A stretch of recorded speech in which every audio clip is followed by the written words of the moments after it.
Hey, Curious here. And, someone recently said to me, you get cake. And I'm like, great. I like cake. I want my cake and eat it too. But, I found that you just don't get to get your cake and eat it too. Unfortunately, that's the way it works in the world. And looking through some of the talk lately about the gold standard and economics and economic downturn, we're left with two options: supply side economics or demand side economics, or Keynesian economics as it's called.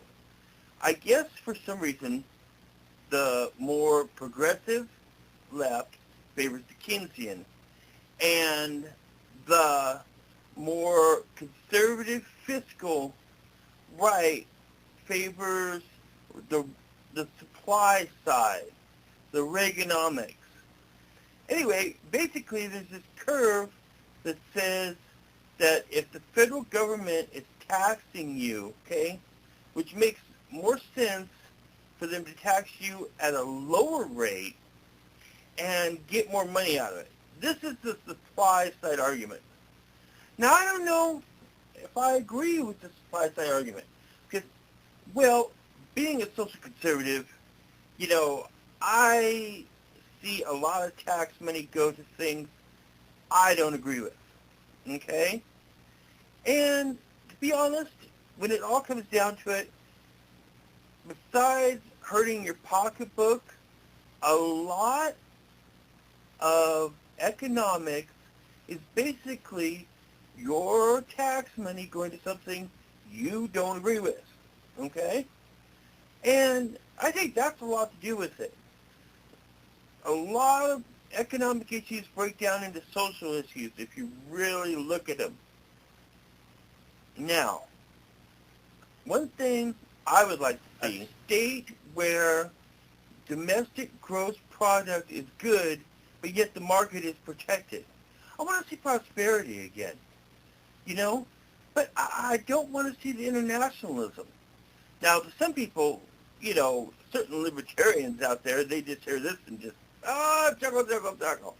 That's so funny, But I agree with some of them sometimes. On one hand, I agree with the libertarians on some issues because I would like to see honest money, and that's kind of why I want to see a gold standard. But yet the Keynesians, who believe that the best money is a fiat, I don't know if I'm pronouncing that right, F-I-A-T, okay? That means money that is backed by a force of law. In other words, money that is controlled by the government and enforced by the government. But to me, this has its pitfalls. And things, oddly, maybe I don't understand it all because I admit I've tried to do a whole bunch of reading today and tried to really absorb it all, okay? But have you ever noticed that that's completely at odds with what liberals say they want at other times? They want the big federal government for the social programs they want. And I'm not against all of them social programs. But basically, to be honest, I only want the ones I agree with.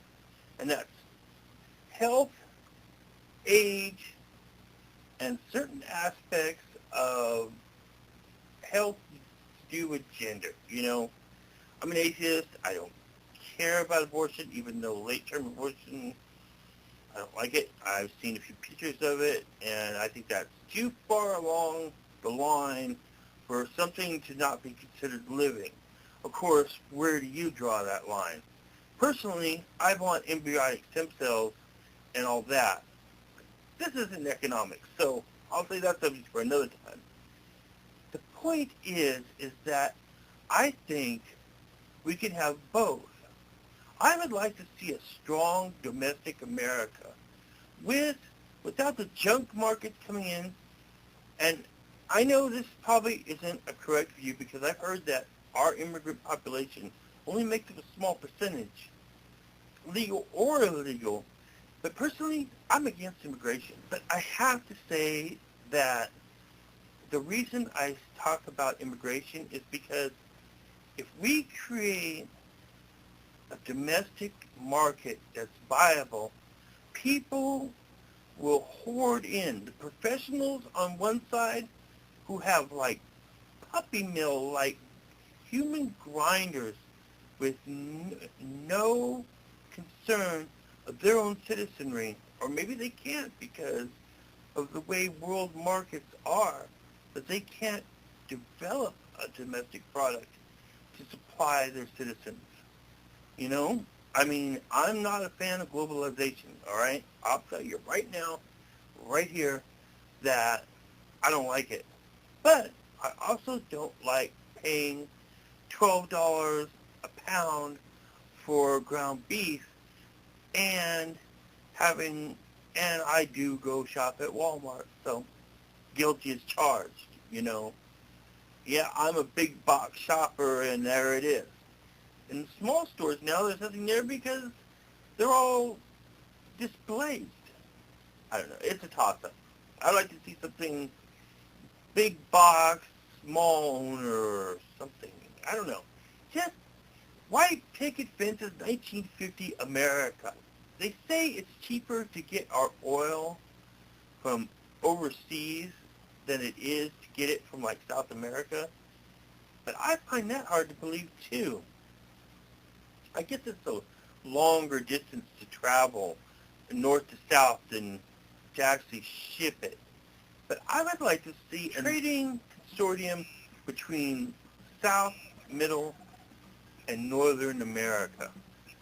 And maybe then we wouldn't need to worry about borders because there wouldn't be that border pressure.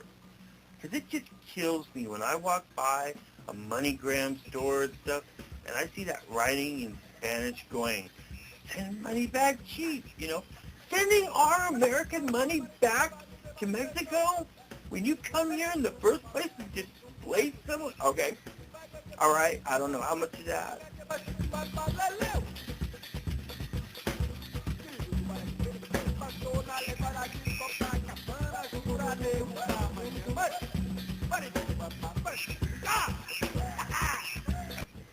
View economically.